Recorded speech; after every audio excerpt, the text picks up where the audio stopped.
ప్రశ్నించే జర్నలిస్టుల పైన ఎవరి గురించి మాట్లాడినా కానీ పైశాచికంగా కేసులు పెట్టి నిజంగా ఆనందం పొందిరు. వీళ్ళ భయానికి కొందరు మాట్లాడలేకపోయారు. అటువంటి అరాచకమైన పాలన చేసి వీళ్ళు ఇలా జర్నలిస్టుల గురించి మాట్లాడడం అనేది చాలా సిగ్గుచేటన్నా. ఇప్పుడు క్యూనీస్ పైన దాడి చేసింది కంప్లీట్ గా బీఆర్ఎస్ గుండాలని తెలుసు. మనం మేడిపల్లి పోలీస్ స్టేషన్ లో కంప్లీట్ గా ఎవరెవరు ఎక్కడి నుంచి పాల్గొన్నారు, వాళ్ళకి ఏ పదవులు ఉన్నాయి, A to Z లిస్ట్ తో సహా ఇచ్చినాం మనం. అవును, స్టిల్ నా ఎఫ్ఐఆర్ కాలేదు.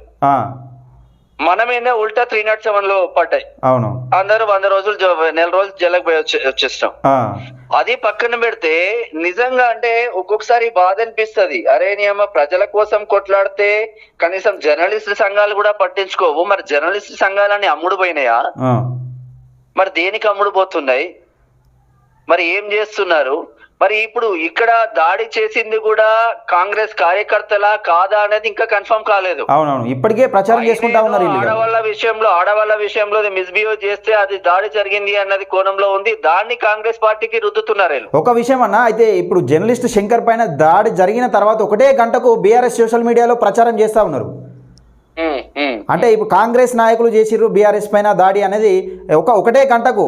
అప్పుడు 11 ఆ మధ్యలో అయింది దాడి, కానీ 12 గంటలకు నిజంగా సోషల్ మీడియా బీఆర్ఎస్ సోషల్ మీడియాలో అనేది ఈ కాంగ్రెస్ పార్టీ నాయకులు జర్నలిస్ట్ శంకర్ పైన దాడి చేసిరని వీళ్ళు ఇక వేసేసుకున్నారు. మరి ఇది ఏ విధంగా చూడొచ్చు నిజంగా? అంత అదే అంటున్నా నేను. నార్మల్ గా ప్రజా కోణంలో ఒక జర్నలిస్ట్ పైన దాడి జరిగితే, అది నీ పైన దాడి జరిగినా, నా పైన దాడి జరిగినా, శంకర్ పైన దాడి జరిగినా, చిలుక ప్రవీణ్ పైన దాడి జరిగినా, ఎవరి పైన దాడి జరిగినా యాజ్ ఎ జర్నలిస్ట్ గా ఖండిస్తాం, బరాబర్ ఖండిస్తాం, బరాబర్ క్వశ్చన్ చేస్తాం. ఇది మంచి పద్ధతి కూడా కాదు ప్రజాస్వామ్యానికి.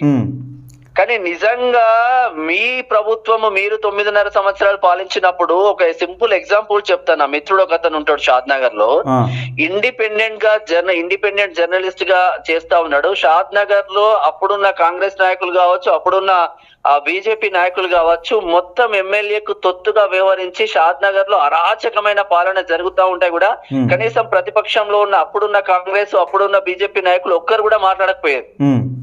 నా మిత్రుడు మదన్ మోహన్ యాదవ్ అని చదువుకున్న వ్యక్తి జబర్దస్తిగా క్వశ్చన్ చేస్తా ఉంటే, ఇండిపెండెంట్ జర్నలిస్ట్ గా వర్క్ చేస్తా ఉంటే, అన్ని ఛానళ్లకు ఫీడ్ ఇచ్చి ఇండిపెండెంట్ జర్నలిస్ట్ గా వర్క్ చేస్తా ఉంటే తట్టుకోలేక 5 సంవత్సరాల దగ్గర 6 నుంచి 7 సార్లు జైల్లో పెట్టిన ఘనత బీఆర్ఎస్ సర్కార్.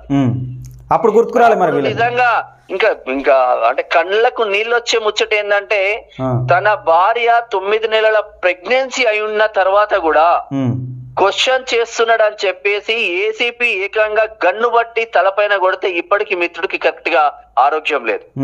మరి అప్పుడు ఎడవన్నాడు ఈ కేటీఆర్. ఇప్పుడు ఎల్బీ నగర్ పోయి జర్నలిస్ట్ శంకర్ దగ్గర అది అట్లయిందా ఇట్లయిందా అని మాట్లాడుతా ఉన్నారు.